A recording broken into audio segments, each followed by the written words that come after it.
ودينا على فين يا عم؟ ثق في كلام هاني فود. تعالى نروح مكان اثري. احنا ما بنها احنا هنا في مصر يا حبيبي، هتلاقي اماكن ما حدش يعرفها غير هاني فود والناس اللي بتحب المطاعم. نروح ناكل اكله حلوه، نقعد في مكان اثري، نشرب كوبايه قهوه الاول، سمي الله، وان شاء الله نروح ونرجع بالسلامه. ودينا فين يا عم انت؟ يا عم تمشي ما تتبسطوا يا جماعه، المنظر جميل اهو، ده انت ولا كانك في دهب، وفي الاخر احنا في المعز يعني في وسط البلد في العتبه، يعني الدنيا جميله اهو في الموسك، الدنيا زي الفل. ليه مش واثق فيا؟ في فسحه احسن، في تمشيه احلى من كده تشوف المناظر الجميله دي. ايه ده مصر ام الدنيا يا ابني. اخيرا وصلنا المكان المفضل لقلبي في المعز وهو ماماي. تعالى بقى، انا مش قلت لهم ما يبداوش الحفله غير لما اجي ولا ايه؟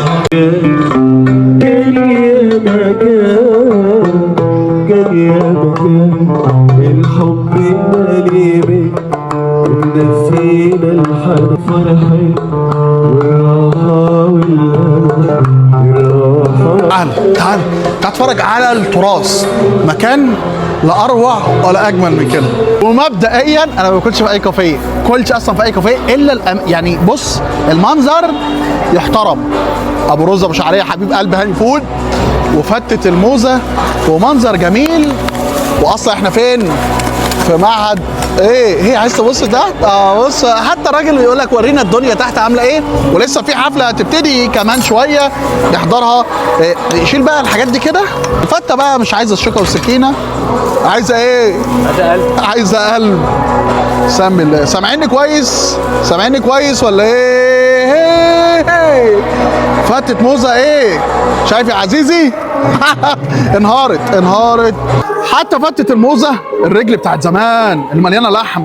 خدوا بالكم انا بصور في الضلمه عشان تبقوا واخدين بالكم. هات كده يا يوسف المكان مفيش اضاءه خالص، انا حاطط كشاف وبنور، فلو الحاجه طالعه قدامكم لونها غامق لكن هي لونها وردي. لونها ايه يا ولا؟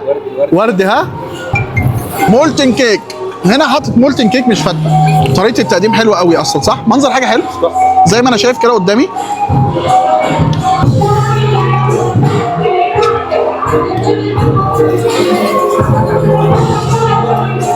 اتبسط وابسط الناس يا عم.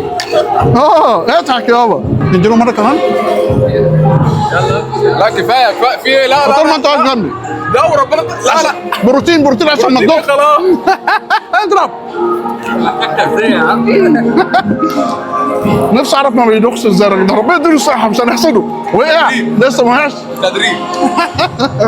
انت تيجي تتبسط وتاكل وتهيص والدنيا جميله. خش بقى على الفراخ المشويه، ورك يحترم.